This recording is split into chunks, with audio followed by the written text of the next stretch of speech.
And the last time I saw him was at the Comedy Store. And he was uncharacteristically emotional. Yeah.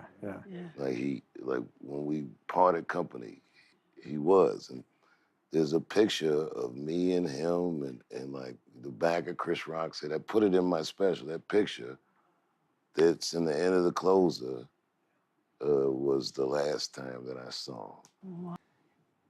The last time I saw him with any regularity was we all went on a tour to do just stand-up, like... The three of you guys. It was I had a couple other guys. Funny because we had a text chain of a bunch of us, and we would all fuck around. And then one time he was arguing with Schneider about something, and about stand-up, and he goes, "I'm the best comic out of all of us," and everyone went, "Yeah."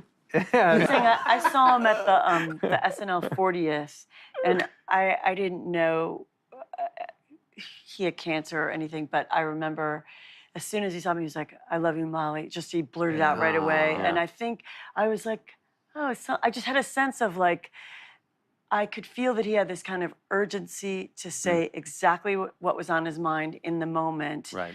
Because maybe he'll never have that moment again.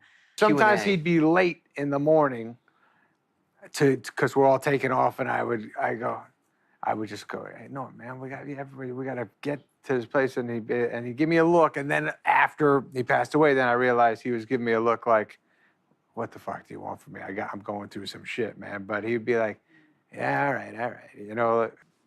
On the bus or backstage, he would come in and do bits. He wanted to keep. I like that, you know, when people are still funny and he's a good laugher, and that's always nice when a comic is a good laugher too, instead of just only going one way with it. They like to crack up with people, and that was a fucking blast. Did you wear a cowboy hat the whole time?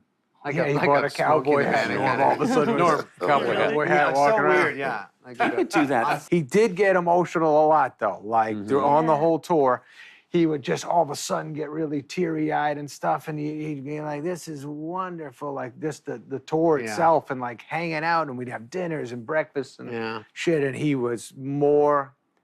He'd just be so much fun to see. He had so much energy to hang.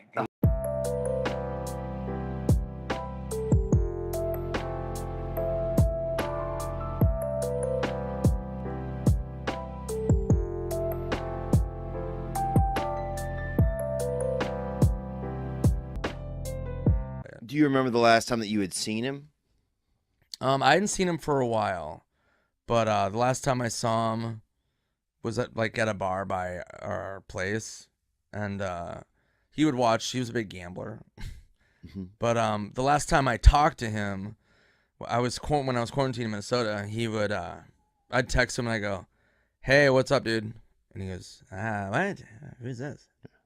And he would do this all the time. I go, "It's fucking Nick, dude." And he goes, "Nicky, what are you doing?" And I'm like, "Nothing, I'm quarantined." And he goes, "You didn't stand up?" And I'm like, "No, the fuck? No one's doing stand up." And he goes, "What's your plan?" And I go, "I don't know, I'm gonna kick it here, and then I think I'm gonna go to Key West." And I go, "I might just retire though and just move to Reno and just get like a residency, and then I'll just live in Reno and just work there, just be like an old comic." Yeah. And he goes, swear to God, he goes, that's a good idea." And I go, "Yeah, I don't know, whatever." He goes, "No, maybe I'll join you. We'll both headline Reno." And I go, "Dude, Reno's fucking a mess." I go, "No, I don't want to do that." So I go to Key West. A month later, he calls me and he goes, "Hey, what are you doing?" And I go, "It's about to go down. We're here to stay and run this town. Bring in the heat, bring in the energy. We're the queens of the festival, can't you see? We're the queens of the festival, here to rule the stage. Dropping beats and make your body engage. From sunrise to sunset, we're taking it all. We're the festival queens standing tall. Ooh, yeah, ooh. From dawn till dusk, we command the crowd's gaze. Every beat, every rhyme sets our souls ablaze. With swagger and style, we own this domain. In the realm of music, we reign supreme, no chain. Feel the rhythm pulsating through your veins. Our verses ignite, fire never wane.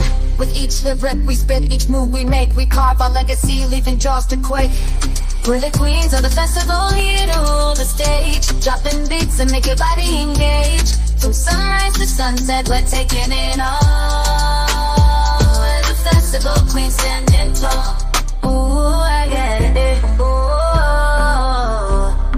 sound needed are ours, the crown jewel in the kingdom of sound. We never play the fool with beats as our scepters and rhymes as our decree. We're the sovereigns of rhythm for all to see. So bow down to the queens as we own the night. In the kingdom of music, we're the guiding light. From the first note to the last, we'll always be the festival queens, forever wild and free. I don't know, I'm in Key West. What's up with you? And he goes, when are you going to Reno?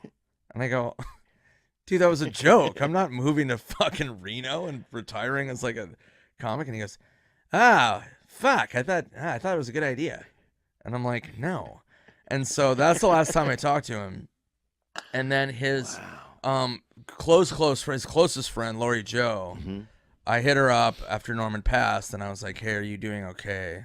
And she goes, one of the last things before Norm died, one of the last things he talked about was moving to Reno with you. No. Yeah, and I go, are you serious? She goes, yeah, he was like, he really wanted to do that.